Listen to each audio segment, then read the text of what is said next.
Does it not bother anyone else that we got to see characters like Rocket Raccoon, frickin' Parademon, Steppenwolf, even the death of Superman before Barry Allen got his own big budget live action movie? Bro, even Sonic was a fan. Why y'all tripping on my boy Barry? The live action solo Flash movie starring Ezra Miller is getting closer and closer to becoming a reality.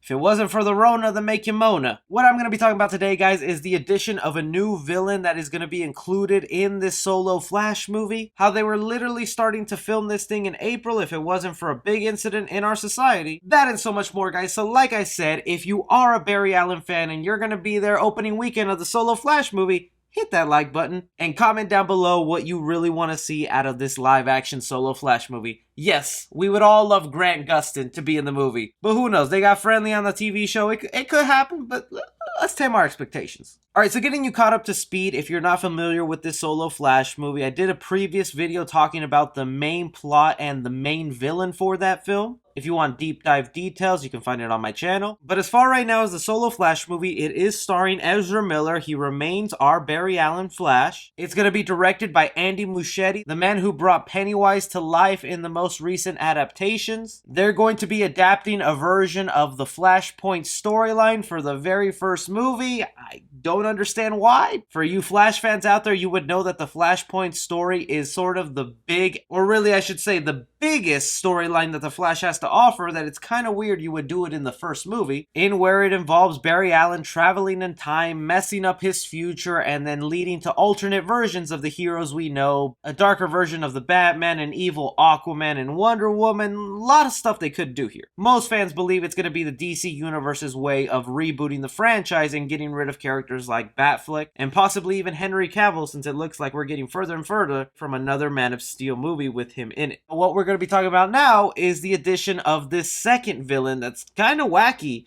The dude's super powerful. The news is being brought to us by the senior editor of Geeks Worldwide. His news outlet has been very on point, specifically when it comes to DC scoops. This website correctly got the villains that'll be involved in Robert Pattinson's The Batman. They were also able to confirm filming dates on Shazam 2 before it was announced, so I trust them a lot when it comes to scoops concerning the DC universe. And this is what he had to say about the solo Flash movie that was gearing to start production this April before the Rona got spread around. Right before the Rona shut Hollywood and the world down, casting was just about to begin on the Flash movie, with one role being for a gender-bent version of Mer Master, specifically Sam Scudder. This will likely stay the same once everything gets back on track. So not only are we going to be getting the Reverse Flash to carry on the main villain role in this Flashpoint solo Flash movie, we're also going to get side villains like Mer Master for Barry Allen to go up against. I don't know about you, but I consider Barry Allen to be in the top 5 of having a unique rogues gallery. Of course, you have at the top, which I would say is Batman, with characters like Joker, Riddler, Two-Face, Clayface, Poison Ivy, Mr. Freeze, endless. Most all his villains are pretty iconic. You run to the line of Spider-Man also with the Sinister Six, Carnage, Venom, and then a little bit lower on the list, Barry Allen has some pretty respectable villains that are needed to be brought on the big screen. And Mer Master, as wacky as he may be, is actually pretty cool. Now this specific version of Mer Master is the first Mer Master. There have been 3 incarnations of him, just like there have been several Batman, several Ant-Man. Sam Scudder is the first Mer Master, and it looks like he's going to be gender bent, meaning they'll probably make him female this time around. To me, honestly, it doesn't matter when they gender bent characters as long as their gender didn't have a significant role in what made them a supervillain. And really the only things needed for this villain is to be a genius and to control mirrors, and none of that has to do with what's dangling between your legs. But getting to the things you can expect if his name wasn't obvious, his power abilities read as Mer Master has complete control over mirrors and the mirror world. He can create portals using any reflective surface such as windows or ice into which he, others, and objects may pass.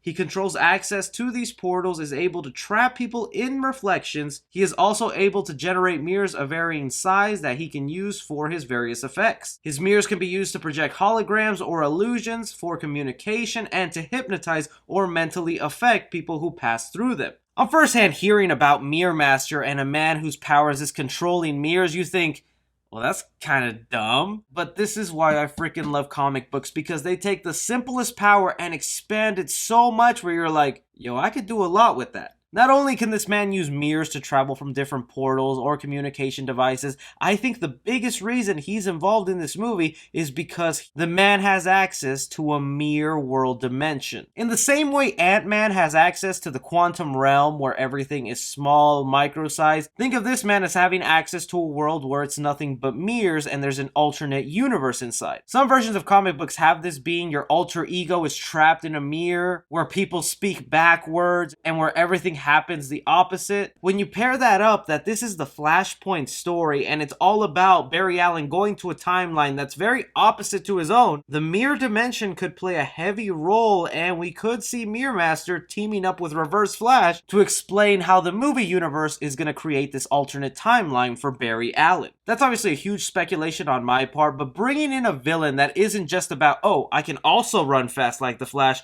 I think is very intriguing, really smart. Because if the Flash TV series has proven anything, is that you can only be the fastest man alive to 10 other villains and still somehow try to make it interesting. And speaking of the Flash TV series, I think it should actually be credited to them for why Andy Muschietti decided to bring the Mer Master into the movie universe, because there's multiple Mer Masters in that television series, and that character has grown in popularity a lot, so it only makes sense that they take what is successful, what the fans are responding to, and bring it into the movie universe. Hopefully that means one day we'll get a Gorilla Grodd going after Obama like the TV series, if not bring back Captain Boomerang or Captain Cold. Just anyone with Captain in their title should be fighting the Flash. It really sucks that this movie was really that close to start filming, getting it made so that we could have it in 2021, but with everything going on and stuff just getting delayed or shut down, who knows when production will start back up. Let me know what you guys think about this solo Flash movie. What do you think of the inclusion of Mer Master? And do you think they'll just stick to these two villains, or will they include more? Anything and everything, be sure to like and subscribe. Follow me on Twitter at 3C Film Review. As always, I'm Chris. Take care.